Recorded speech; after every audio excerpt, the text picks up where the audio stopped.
Aksi nyata modul 1.4 Budaya Positif dari saya Heru Wahyu Prasetya SPD dari SD Negeri 018 Tenggarong. Perkenalkan, saya Heru Wahyu Prasetya SPD, calon guru penggerak angkatan 7 dari Kabupaten Kutai Kartanegara. Kemudian ada Ibu Yeti Fatridewa MPD selaku fasilitator dan Bapak Andre Prasetyo SPD selaku pengajar praktik. Tujuan tindakan 1. Menerapkan budaya positif di kelas atau sekolah diharapkan dapat menumbuhkan karakter pada siswa dan senantiasa berpikir positif dalam segala tindakan perbuatan sehari-hari. 2. Menjadi bekal pengalaman belajar bagi guru dan murid sehingga terbiasa berbudaya positif dimanapun berada. Tolak ukur 1. Merancang keyakinan kelas melalui kegiatan kesepakatan kelas yang dilakukan secara bersama antara guru dan murid. 2. Adanya perubahan sikap dan perilaku murid setelah dijalankannya keyakinan kelas tersebut. Ini dapat kita bandingkan dengan sebelumnya. Berbagi dalam menyebarkan pemahaman terkait budaya positif melalui Google Meet atau webinar kepada Bapak Ibu Guru SD Negeri 018 Tenggarong. Masih loading sebentar. Iya. Oke, sekali lagi saya hitungan ketiga. 1, 2, 3. Oke. Saya minta tolong Ibu angka 7. Guru penggerak angkatan 7 ya. 1, 2, 3. Ya, terima kasih.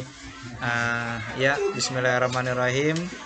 Assalamualaikum warahmatullahi wabarakatuh.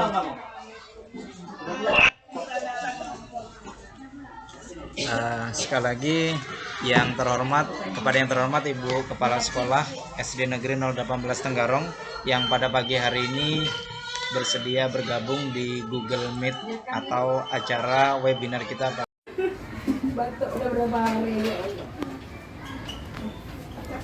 Oke, ya Bu. Sekali lagi saya ulangi Bu ya, karena ada beberapa kendala teknis nih, jadi kegiatan kita pada pagi hari ini ada sedikit hambatan, tetapi insya Allah tidak mengurangi daripada jadwal yang sudah kita tentukan. Bismillahirrahmanirrahim. Assalamualaikum warahmatullahi wabarakatuh.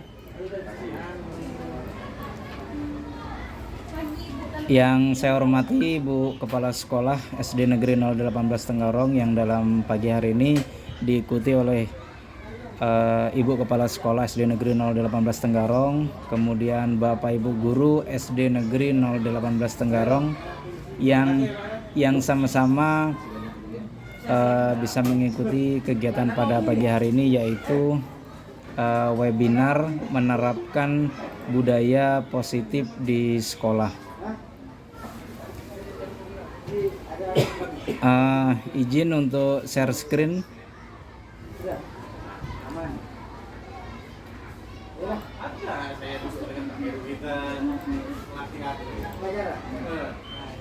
Oke, sebentar.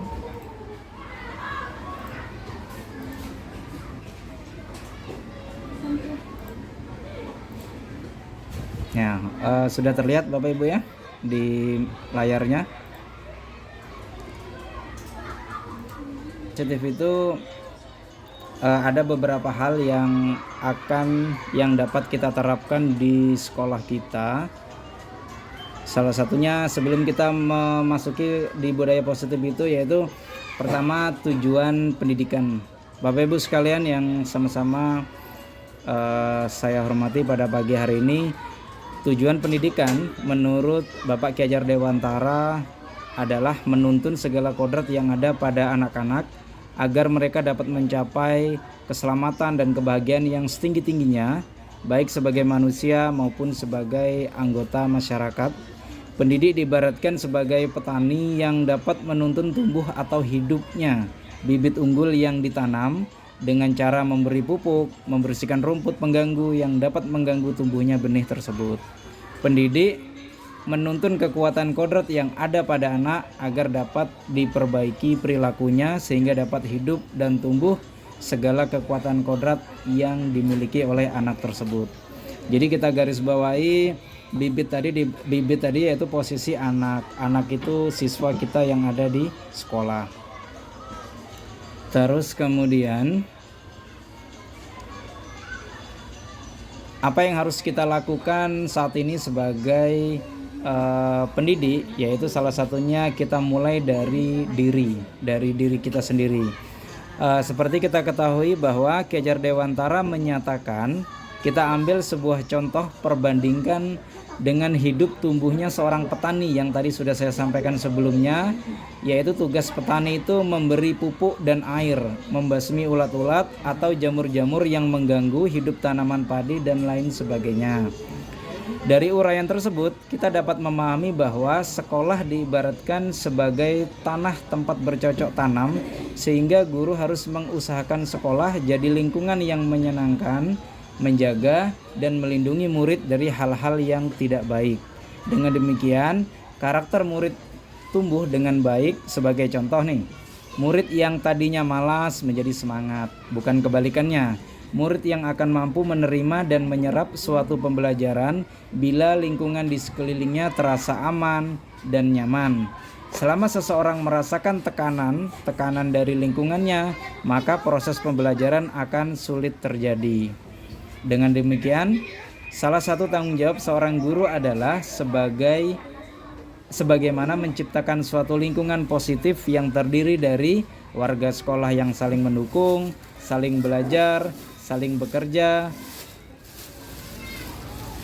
sehingga tercipta kebiasaan-kebiasaan baik. Dari kebiasaan-kebiasaan baik akan tumbuh menjadi karakter-karakter yang baik untuk semua warga sekolah, dan pada akhirnya karakter-karakter dari kebiasaan baik akan membentuk sebuah budaya positif baik untuk kita maupun siswa kita. Nah, adapun budaya positif meliputi 6 hal. Yang pertama, perubahan paradigma stimulus respon. Yang kedua, konsep disiplin positif. Yang ketiga, keyakinan kelas. Yang keempat, pemenuhan 5 kebutuhan dasar manusia. Yang kelima, 5 posisi kontrol. Dan yang terakhir, segitiga restitusi.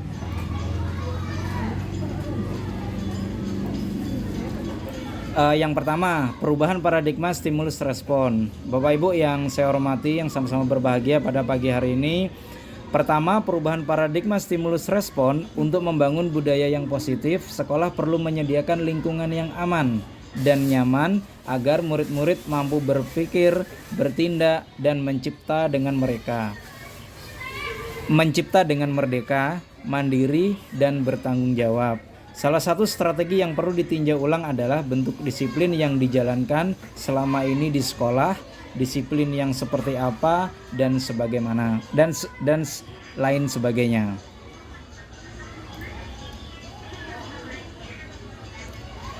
Adapun bentuk disiplin yang sudah dijalankan di sekolah atau yang akan kita jalankan di sekolah, salah satunya adalah yang pertama, masuk sekolah tepat waktu.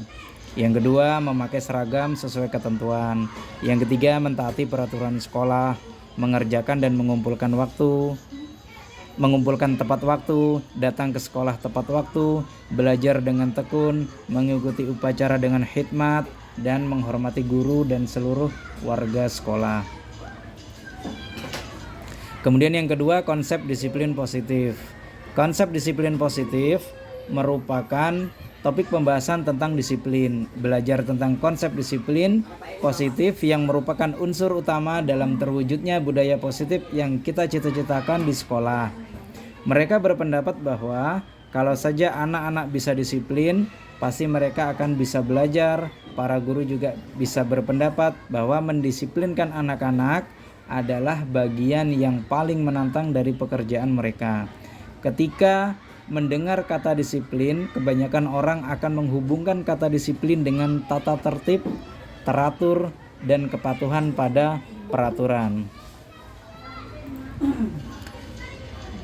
Adapun contoh kasus, sedikit saya sampaikan. Ada contoh kasus pertanyaan. Yang pertama, Ibu Anas, seorang guru kelas 2 SD, mendapatkan masalah. Murid-muridnya tidak bisa tertib berdiri antri di depan pintu kelas dan selalu berebutan masuk ke dalam kelas setelah jam istirahat usai.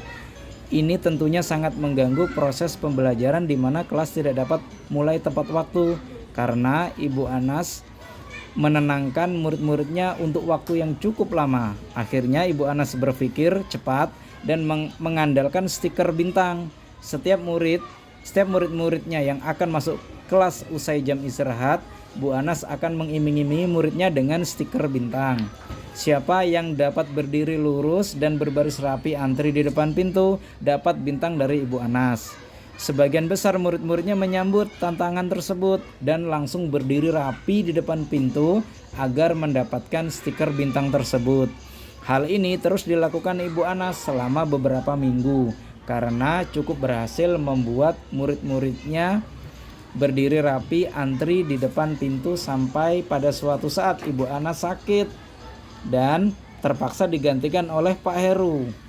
Pak Heru tidak mengetahui tentang stiker bintang. Dan benar saja, pada saat mau masuk kelas, usai jam istirahat, murid-murid kelas 2 kembali berebutan masuk kelas. Apa yang terjadi? Mengapa? Nah, pada kasus Ibu Anas tadi, bisa kita simpulkan bahwa yang pertama, motivasi pemberian penghargaan. Nah, artinya apa? Ketika kita membiasakan memberikan motivasi pemberian penghargaan dan itu tidak diketahui oleh orang lain yang menggantikan, otomatis anak akan kembali seperti sedia kala karena guru yang menggantikan tidak tahu bahwa Ibu Anas telah melakukan motivasi pemberian penghargaan. Yang kedua, apa kira-kira tindakan positif yang bisa kita berikan penilaian terhadap kegiatan tadi? Yaitu salah satunya adalah dengan melakukan beberapa penjelasan ke murid-murid kelas 2 bahwa budaya antri harus kita tumbuh kembangkan serta dibudayakan karena selain memberi rasa hormat kepada orang yang lebih dulu antri, itu juga bisa mempererat tali persaudaraan. Oke, kita lanjut Ibu ya. 3. Keyakinan kelas. Oke, sebentar Ibu, sebelum kita beranjak ketiga, saya cek dulu, sepertinya ada yang masuk tadi, sebentar Bu.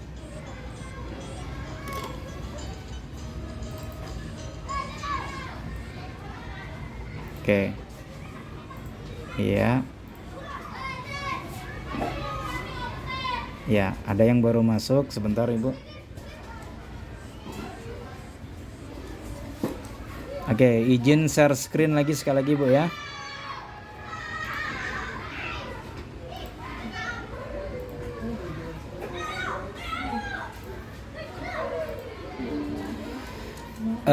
Selanjutnya 3. Keyakinan kelas. Dalam pembentukan keyakinan kelas, 1. Keyakinan kelas bersifat lebih abstrak daripada peraturan yang lebih rinci dan konkret. 2. Keyakinan kelas berupa pernyataan-pernyataan universal. 3. Pernyataan keyakinan kelas senantiasa dibuat dalam bentuk positif. 4. Keyakinan kelas hendaknya tidak terlalu banyak sehingga mudah diingat dan dipahami oleh semua warga kelas. 5. Keyakinan kelas sebaiknya sesuatu yang dapat diterapkan di lingkungan tersebut. 6.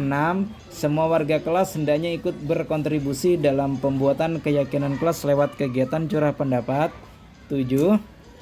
Keyakinan bersedia meninjau kembali keyakinan kelas dari waktu ke waktu. Pertama-tama perlu diciptakan dan disepakati adalah keyakinan-keyakinan atau prinsip-prinsip dasar bersama warga kelas. Yang keempat, pemenuhan kebutuhan dasar manusia. Dari keyakinan kelas yang telah disepakati bersama, akhirnya terbentuklah budaya positif. Seluruh tindakan manusia memiliki tujuan tertentu.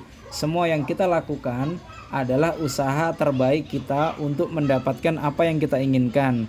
Ketika kita mendapatkan apa yang kita inginkan, sebetulnya saat itu kita sedang memenuhi satu atau lebih dari satu kebutuhan dasar kita, yaitu 1. Kebutuhan untuk bertahan hidup atau survival. 2. Cinta dan kasih sayang atau love and belonging, kebutuhan untuk diterima. 3. Kebebasan atau freedom. 4. Kesenangan atau fun. 5. Penguasaan atau power. Ketika seorang murid melakukan suatu perbuatan yang bertentangan dengan nilai-nilai kebajikan atau pelanggar peraturan, hal itu sebenarnya dikarenakan mereka gagal memenuhi kebutuhan dasar mereka. Murid kita juga mempunyai gambaran dunia berkualitas mereka.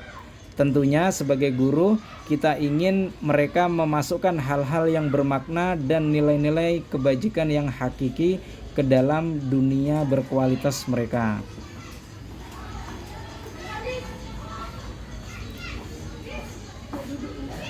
Lima, posisi kontrol.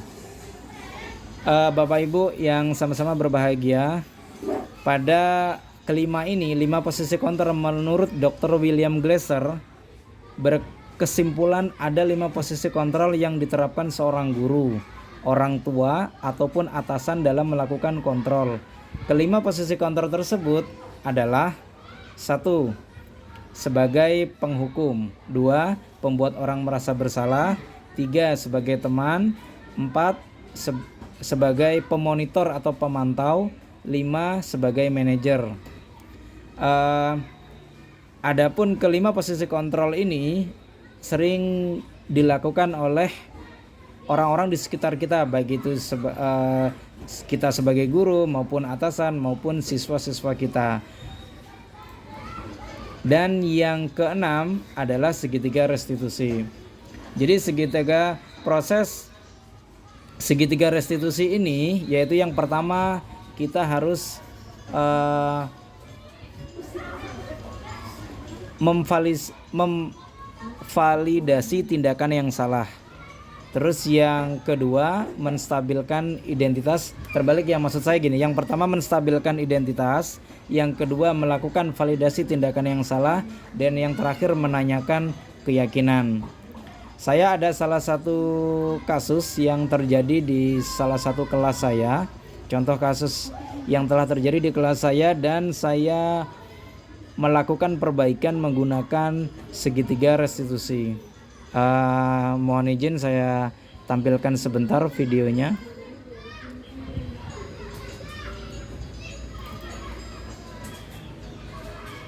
Oke. Jadi adapun video yang akan saya tampilkan ini salah satu tindakan atau pelanggaran yang dilakukan oleh salah satu siswa yang berada di kelas saya. Kemudian saya mencoba untuk mengatasinya dengan menggunakan segitiga restitusi. Izin share screen sekali lagi.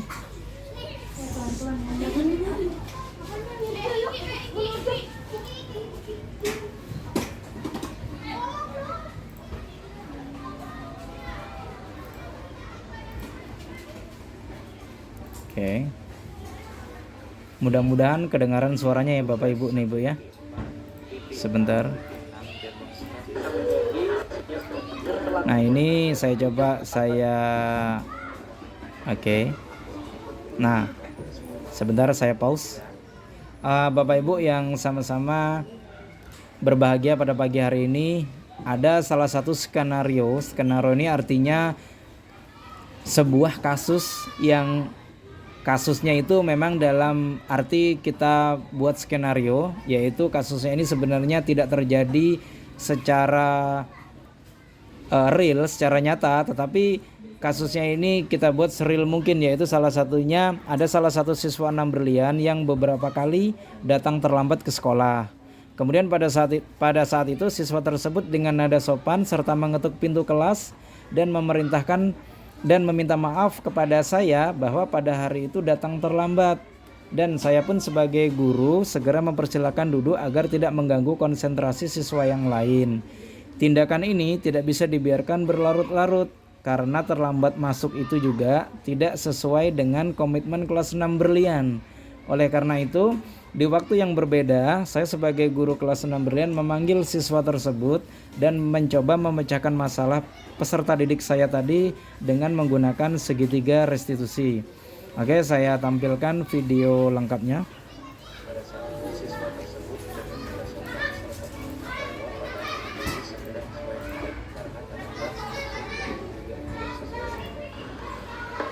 Assalamualaikum. Waalaikumsalam. Maaf Pak, saya terlambat. Ya, besok jangan terlambat lagi ya. Ya Pak, terima kasih. Silakan. Selamat siang Rafa. Siang Pak. Oke. Apa kabarnya hari ini? Baik Pak. Rafa tahu kenapa Bapak memanggil pada hari ini? Oke. Ya. Sekali lagi Bu, apakah gambarnya sudah masuk atau belum? Nggak ada? Nggak. Gambar belum masuk, suara terdengar. Suara terdengar, gambar belum masuk. Oke, sekali lagi Bu ya, sebentar. Saya coba sekali lagi. Sudah masuk Ibu? Belum, gambarnya belum masuk Pak. Sudah. Tapi suara tadi terdengar Pak. Oke, terima kasih Bu. Oh iya, terima kasih. Ya. Oke. Nah, ini salah satu praktik segitiga restitusi ketika ada kasus siswa sedang terlambat ke sekolah. Pada saat siswa terlambat, saya menanyakan hal tersebut, kenapa dia terlambat. Berikut cuplikan videonya. Rafa tahu kenapa Bapak memanggil pada hari ini? Ya, posisinya menstabilkan identitas. Saya lihat tadi pagi pada saat masuk ke kelas, Rafa datang Terlambat. Jam berapa Rafa pada hari ini datang terlambat? 7.20. 7.20. Sementara kita harus sampai sekolah dan memulai pelajaran pada jam 7.15. Oke, 7.15. Oke Rafa, Bapak di sini bukan ingin mencari siapa yang salah, siapa yang benar, tetapi kita ketahui bahwa berbuat salah ini sebenarnya tidak apa-apa. Tidak ada manusia yang sempurna yang tidak pernah melakukan kesalahan. Begitu juga Rafa yang lakukan pada pagi hari ini, itu juga Bapak Heru pernah melakukannya, yaitu Pak Heru pernah datang terlambat ke sekolah. Nah, tentunya apa yang Rafa lakukan pada pagi hari ini pasti ada alasannya, ya. Alasannya apa nak? Tidur telat. Tidurnya kemalaman ya. Oke. Boleh Bapak tahu jam berapa malam tadi Rafa tidur? Setengah 2. Jadi 1:30 malam ya. Iya. Itu lumayan lama tidurnya ya. Rafa tentunya sudah tahu keyakinan kelas kita yang telah kita sepakati. Apa itu nak? Komitmen. Masih ingat komitmen itu apa? Menjalankan kewajiban yang telah kita sepakati. Nah, jadi artinya Rafa mulai sekarang harus berkomitmen menjalankan kewajiban yang telah kita sepakati, yaitu datang ke sekolah pada pukul 7.15. Nah, oke ya. Jadi dengan Rafa berada di sini, harapan Bapak, Rafa bisa menjadi siswa yang lebih baik lagi, siswa yang bisa sukses, mandiri, siswa yang bisa sukses di kemudian hari. Mungkin itu saja Rafa ya. Terima kasih. Rafa sekarang bisa kembali ke tempat. Terima kasih Pak. Ya, sama. Oke. Kemudian kasus kedua, Satu siswa kelas 6 berlian yang lain. ada salah satu siswa kelas 6 berlian yang lain pada saat jam pelajaran sedang berlangsung, ternyata terlihat oleh saya sedang makan dan mengunyah makanan. Padahal pada saat itu belum waktunya istirahat dan sesuai komitmen di kelas bahwa tidak boleh makan di kelas. Nah, kemudian berikut cuplikan video yang bisa saya tampilkan. Di kelas bahwa itu berbeda.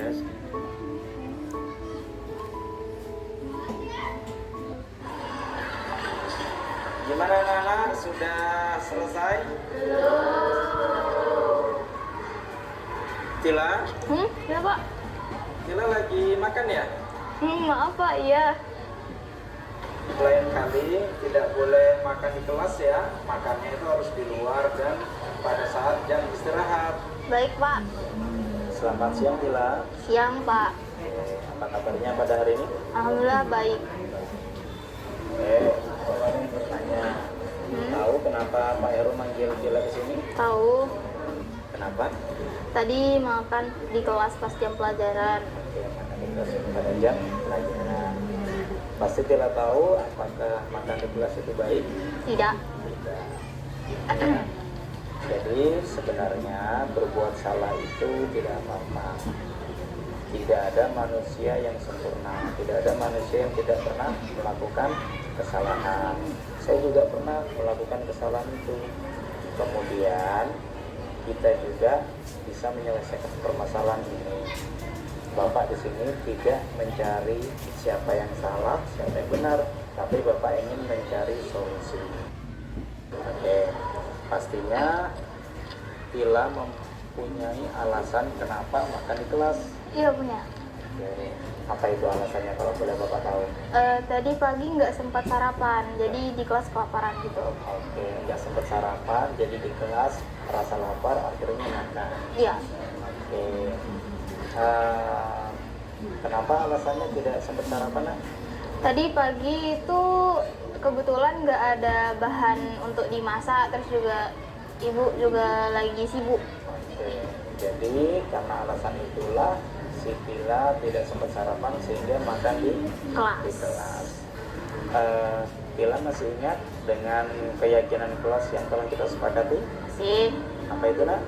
komitmen. Komitmen. Apa itu komitmen? Menjalankan kewajiban yang telah kita sepakati. Oke, menjalankan kewajiban yang telah kita sepakati, yaitu diantaranya tidak Makan di kelas. makan di kelas. Oke, Bapak juga bangga Tila sudah berkomitmen untuk menjalankan kewajiban yang telah disepakati, yaitu berusaha untuk tidak makan di kelas lagi.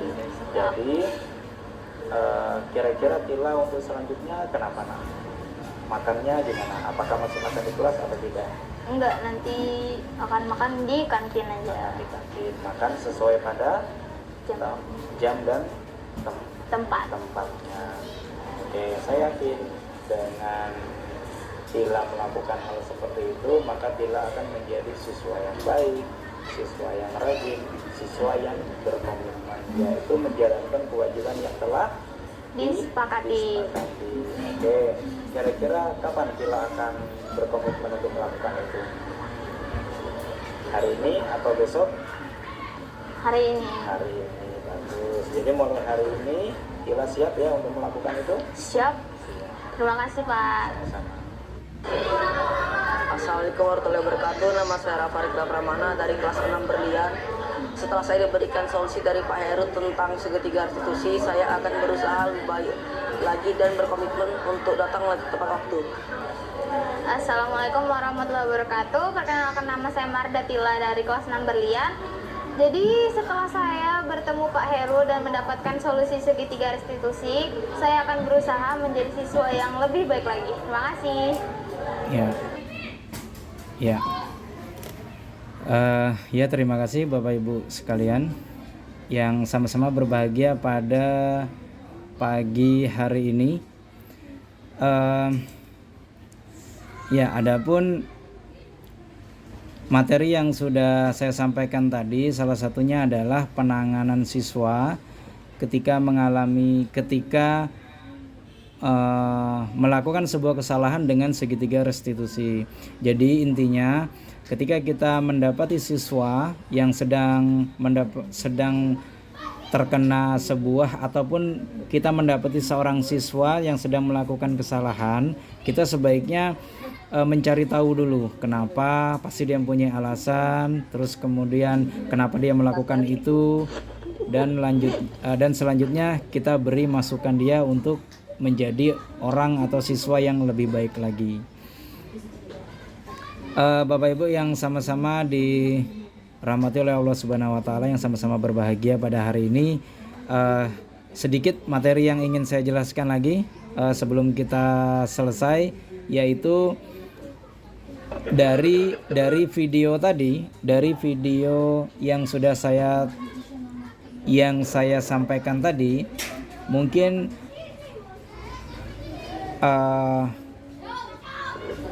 ada beberapa pertanyaan yang saya bacakan. Ketika ada sebuah pertanyaan yang terlintas di saya maupun di kita semua, ketika saya ditanya sejauh mana pemahaman kita tentang konsep-konsep inti yang telah saya pelajari di modul ini, yaitu 1. Disiplin positif, teori kontrol, teori motivasi, hukuman dan penghargaan, kontrol posisi kita sebagai guru, kebutuhan dasar manusia, keyakinan kelas, dan segitiga ganti rugi. Adakah hal-hal yang menarik untuk saya pelajari pada materi pada hari ini? Maka ketika itu ditanyakan, jawaban saya adalah ada beberapa hal yang sangat menarik dan bisa saya kemukakan bahwa hal yang menurut saya ternyata dalam konsep teorinya tidak atau bertentangan, salah satunya tentang konsep disiplin positif. Ini merupakan unsur pertama dalam terwujudnya budaya positif yang kita cita-citakan, dan itu erat hubungannya dengan kebutuhan dasar manusia, keyakinan kelas, dan segitiga restitusi. Jika kesemuanya itu bisa berjalan seirama, maka saya yakin tingkat keberhasilan dalam menerapkan budaya positif akan besar tingkat keberhasilannya. Dan satu lagi, Bapak Ibu yang sama-sama berbahagia, terkadang penggunaan segitiga restitusi itu sendiri untuk mendisiplinkan siswa dalam tindakan yang positif. Salah satunya nih, kita ketahui bahwa restitusi bukan untuk menebus kesalahan. Sekali lagi Bapak Ibu, restitusi bukan untuk menebus kesalahan, namun untuk belajar dari kesalahan. Yang kedua, restitusi memperbaiki hubungan. Yang ketiga, restitusi adalah tawaran, bukan paksaan. Jadi sekali lagi, restitusi adalah sebuah tawaran, sebuah opsi, bukan paksaan kepada siswa. Kemudian yang keempat, restitusi itu menuntun untuk melihat ke dalam diri siswa tersebut. Yang kelima, restitusi itu mencari kebutuhan dasar yang mendasari tindakan. Kenapa siswa itu melakukan tindakan itu? Pasti ada alasan, kita gali. Kemudian yang keenam, restitusi diri adalah cara yang paling baik. Yang ketujuh, restitusi fokus pada karakter, bukan tindakan. Jadi kita gali lagi kepada siswa tersebut, karakternya seperti apa, apakah dia memang sering terlambat, apakah dia memang sering makan di kelas. Jadi kita elus dulu, kita omong dulu agar tujuan dalam memperbaiki kesalahan tadi bisa berjalan dengan baik. Dan yang kedelapan, restitusi fokus pada solusi. Jadi ketika seorang siswa itu melakukan kesalahan, kita cari solusinya apa. Dan yang kesembilan, restitusi mengembalikan murid yang berbuat salah pada kelompoknya. Jadi ketika siswa berbuat salah, tidak kita kucilkan, tidak kita sudutkan, tidak kita pojokkan, tetapi kita kembalikan kepada kelompoknya, kita kembalikan kepada teman-temannya yang lain agar dia bisa memperbaiki kesalahan yang telah dia lakukan tadi. Kemudian penerapan restitusi pada peserta didik dilakukan dengan 3 tahap yang dikenal dengan nama yang sudah saya sampaikan tadi, segitiga restitusi, yaitu salah satunya adalah menstabilkan identitas, validasi tindakan yang salah, dan yang terakhir menanyakan keyakinan. Bapak Ibu yang sama-sama berbahagia pada pagi hari ini, adapun tadi yang sudah saya sampaikan pada materi hari ini, apakah ada yang ditanyakan ataukah pas?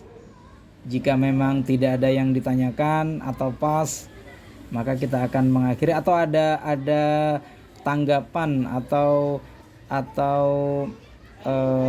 yang perlu disampaikan di dalam pertemuan kita pada pagi hari ini.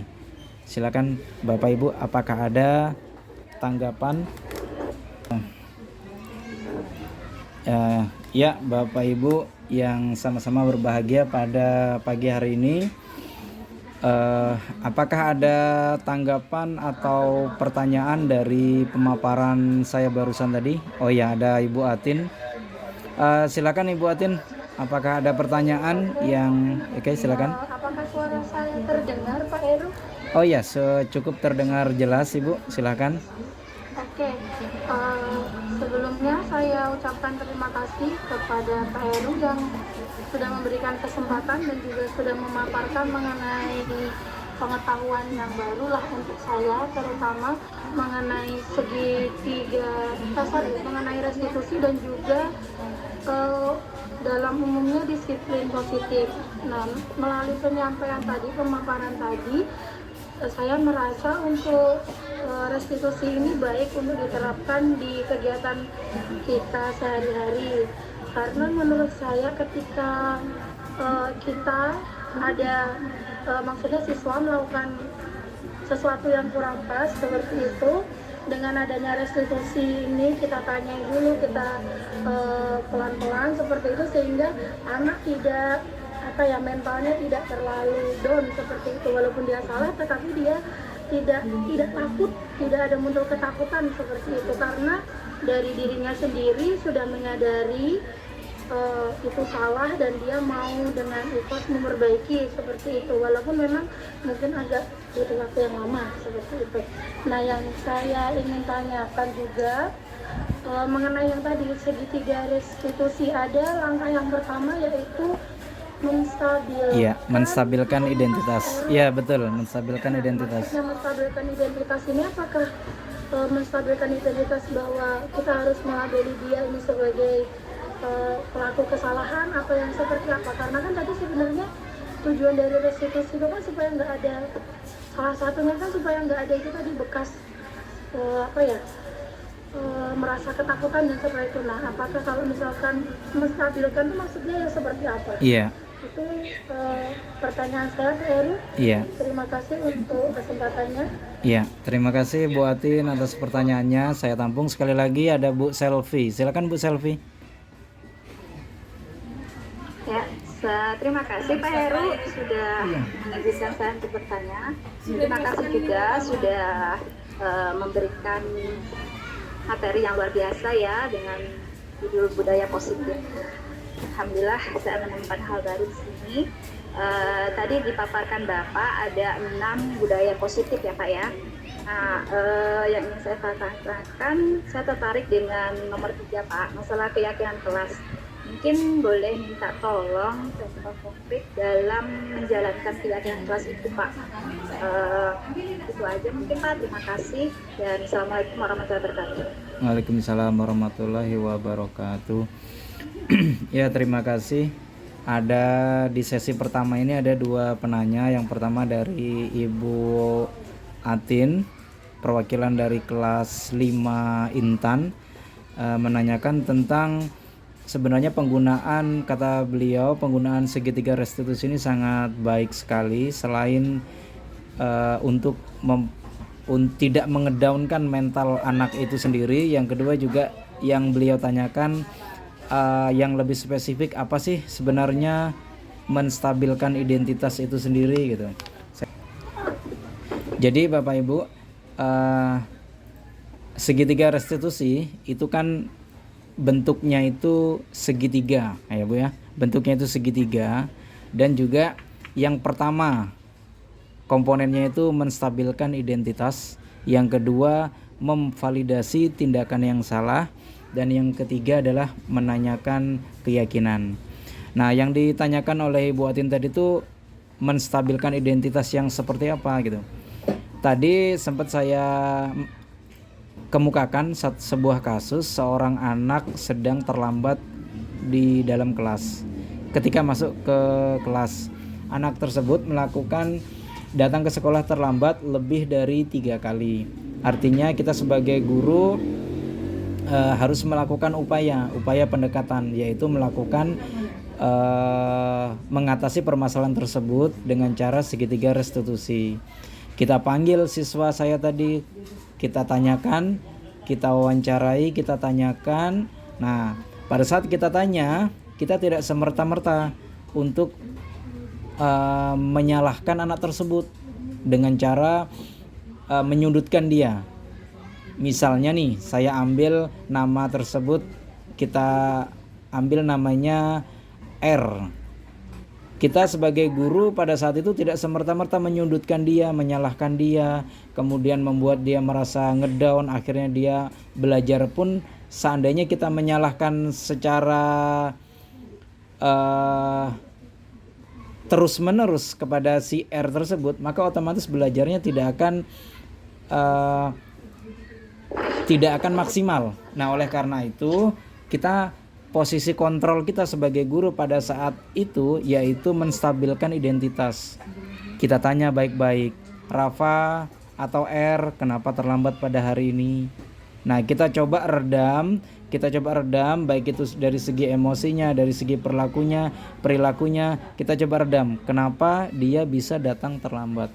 Nah, ketika pada saat itu pastinya dia mempunyai alasan tertentu. Tadi yang disampaikan oleh si R tadi, dia terlambat dikarenakan malam dia tidur terlambat, yaitu begadang sampai jam 2 malam. Nah, artinya dengan kejujuran yang dilakukan oleh si R tadi, maka itu membuat kondisi dia stabil. Oh, berarti itulah intinya dari menstabilkan identitas adalah menstabilkan psikologis si siswa tersebut, sehingga dia bisa jujur, dia bisa mengakui kesalahannya, dan dia juga tentunya harapan kita bersama bisa merubah perilakunya ke arah yang lebih baik. Nah, mungkin kira-kira itu Bu Atin jawaban dari saya. Kurang, apakah ada sanggahan lagi Bu Atin atau ada beberapa? Silakan. Pak Wayan. Oke. Sebentar Pak Wayan. Pak Wayan setelah Bu Selvi ya. Sebentar ya. Pak Wayan, tanggapan ini atau masalah Bu Atin atau ada pertanyaan di luar konteks tadi, Pak? Pertanyaan. Oh ya. Yang ada berhubungan sama pertanyaan pertama? Ya. Oh ya, oke. Jika ada berhubungan dengan pertanyaan pertama, silakan Pak. Sebelum saya ke Bu Selvi. Ya. Terima kasih. Selamat pagi. Iya, pagi Pak. Untuk Pak Heru, kemudian teman-teman yang pada pagi hari ini mengikuti program pertama dengan materi segi tugas restitusi. Iya. Yang ingin saya tanyakan di sini ada 3 hal yang dibahas dalam segi tugas restitusi. Ada 3 hal. Yang ingin saya tanyakan, apakah ketiga hal itu dalam pelaksanaannya di kelas, dalam pelaksanaan di kelas bisa dipakai sekaligus, atau satu diutamakan dari 3 itu, atau 2 diutamakan, atau dipakai sekaligus, atau dipakai tahap demi tahap. Yang pertama dulu penanganannya, baru kedua, baru ketiga, dan selanjutnya, atau bisa sekaligus. Demikian Pak Heru pertanyaan dari saya. Terima kasih atas waktu dan kesempatannya. Oke, sama-sama Pak Wayan, terima kasih. Nah, ini sebelum saya ke Pak Wayan, karena ini agak panjang sedikit, jadi saya ke Bu Selviana. Adapun pertanyaan dari Bu Selviana, perwakilan dari kelas 3 Intan. Bu Selviana tadi menanyakan sebuah pertanyaan, bagaimana sih dalam penerapan atau menerapkan keyakinan kelas. Oke. Bapak Ibu yang sama-sama berbahagia pada pagi hari ini, sebelumnya saya ucapkan terima kasih sebelumnya. Setelah ini saya akan mencoba untuk menjawab pertanyaan dari Ibu Selviana terkait dengan keyakinan kelas.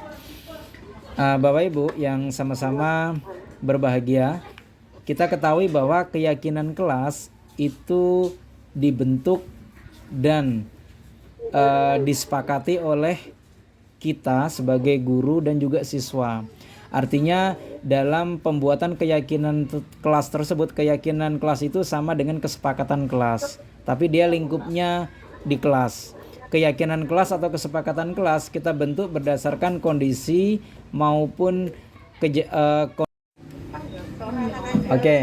Ah, ya Bapak Ibu yang sama-sama berbahagia pada pagi hari ini, mohon maaf tadi sedikit ada gangguan teknis nih sehingga terputus. Saya ulangi sekali lagi pertanyaan dari Bu Selvi tadi tentang bagaimana sih membangun atau melaksanakan keyakinan kelas. Oke, jadi saya ulangi sekali lagi Bapak Ibu sekalian, adapun keyakinan kelas itu hampir sama dengan kesepakatan kelas. Jadi setiap kelas yang salah satunya yang saya terapkan di kelas saya yaitu saya membangun keyakinan atau kesepakatan kelas yang kami sepakati bersama. Baik itu kesepakatan bersama dari saya maupun dari siswa. Jadi siswa itu kita berikan list, kita berikan masing-masing opsi, kira-kira kesepakatan kelas apa yang kita sepakati bersama pada sebelum pembelajaran dimulai, baik itu dimulai dari sekarang maupun ya sampai berlaku yang akan datang. Jadi ketika kesepakatan kelas itu telah terbentuk langsung baik itu dari guru kelas maupun dari siswa, otomatis ketika siswa tersebut melakukan pelanggaran berarti siswa tersebut tidak sesuai dengan kesepakatan kelas. Artinya supaya kesepakatan kelas itu tidak sebuah paksaan, kita harus memberikan pilihan yang luas Bapak Ibu kepada siswa tersebut. Kita harus berikan pendapat mereka ketika baik kita ambil, kita adopsi, kita terapkan sehingga kesepakatan kelas tadi bisa berjalan tidak dengan paksaan. Nah, kira-kira seperti itu Ibu Selvi bagaimana menjalankan maupun menerapkan keyakinan atau kesepakatan kelas. Jadi ketika misalnya makan di dalam kelas pada jam pelajaran, nah itu kan merupakan tidak sesuai dengan kesepakatan kelas. Maka oleh karena itu ketika ada siswa makan di kelas pada saat jam pelajaran, kita harus menegur, kita harus memberikan solusi dengan menggunakan segitiga restitusi. Mungkin itu jawaban saya dari pertanyaan Ibu Selviana, perwakilan dari kelas 3 Intan. Terima kasih Pak Heru atas jawabannya. Ya, sama-sama Ibu. Oke, yang terakhir sebelum kita tutup pertemuan kita yaitu pertanyaan dari Bapak Wayan. Pak Wayan tadi bertanya tentang penggunaan segitiga restitusi. Apakah penggunaan segitiga restitusi itu harus digunakan sekaligus, harus diterapkan sekaligus, atau bertahap, atau seperti apa? Bapak Ibu yang sama-sama berbahagia pada pagi hari ini, penggunaan segitiga restitusi itu sendiri, segitiga restitusi itu yaitu bertujuan untuk mendisiplinkan siswa tetapi dalam konteks atau tindakan yang positif. Jadi sekali lagi segitiga restitusi adalah pola atau cara mendisiplinkan siswa dalam tindakan yang positif. Tindakan positif itu tindakan yang baik, yang kira-kira bisa kita lakukan.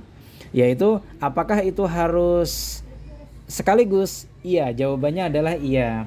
Karena prinsip ini sesuai dengan teori kontrol dari William Glasser tentang segitiga restitusi. Jadi menurut ilmuwan, yaitu menurut si teorinya William Glasser, restitusi ini Bapak Ibu sekalian dianggap mampu memecahkan masalah peserta didik tadi. Karena mungkin mereka mempunyai beberapa riset, beberapa contoh kasus yang banyak. Nah, menurut William Glasser tersebut, segitiga restitusi ini dianggap mampu. Jadi ketiga segitiga restitusi itu tadi, yang pertama adalah menstabilkan identitas, yaitu kita berikan, kita dengarkan apa sih, kenapa sih siswa tersebut bisa melakukan kesalahan. Nah, kita stabilkan dulu identitas dia, kita turunkan emosi dia. Kemudian yang kedua, validasi tindakan yang salah. Kita tanyakan apa tadi kesalahannya. Nah, ketika siswa tersebut sudah mengakui kesalahan, yang terakhir kita harus tanyakan apa keyakinan kelas, yaitu menanyakan keyakinan, apa kesepakatan yang nggak boleh, yang boleh, apa kira-kira apakah yang dilakukannya tadi baik apa tidak. Nah, ketika kita berikan segitiga restitusi tadi, saya yakin dan percaya ini sudah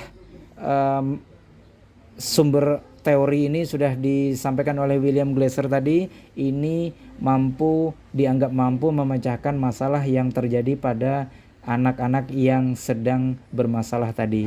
Jadi ketika ditanya apakah ini harus dipakai sekaligus, iya Pak. Kalau seandainya kita hanya menstabilkan identitas tapi tidak ada validasi tindakan, maka dia akan bukan segitiga, mungkin bisa garis tidak sinkron dengan segitiga restitusi tersebut. Karena bentuknya itu segitiga, maka ada 3 tahapan tadi: menstabilkan identitas, memvalidasi tindakan yang salah, dan yang terakhir menanyakan keyakinan. Nah, mungkin itu saja Ibu dari saya. Apakah ada sanggahan atau tanggapan lain? Atau cukup kiranya? Ya, terima kasih. Ya, sama-sama Pak Wayan. Nah, jika tidak ada tanggapan maupun pertanyaan yang lain lagi, mungkin saya akhiri Bapak Ibu ya. Sekali lagi saya mengucapkan terima kasih banyak yang sebesar-besarnya. Yang pertama kepada Ibu Kepala Sekolah SD Negeri 018 Tenggarong yang pada hari ini Ibu Hajah Saidah Hafina MPD. Yang kedua, Bapak Ibu guru sekalian mulai dari kelas 1 sampai dengan kelas 6, Berlian, Intan, Mutiara, dan Zamrud. Sekali lagi saya ucapkan terima kasih banyak telah bersedia mengikuti webinar tentang budaya positif di sekolah. Sebelum kita mengakhiri, kita sesi foto bersama dulu Bapak Ibu. Silakan berpose. Kalau kameranya masih off, silakan di-on-kan sebentar ya. Terima kasih sekali lagi. 1, 2, 3. Oke. Sekali lagi salam literasi Bu. 1, 2, 3. Oke, terima kasih. Saya akhiri, wassalamualaikum warahmatullahi wabarakatuh. Selamat siang. Ya, dadah. Iya Bu, silakan di live Bu ya. Terima kasih.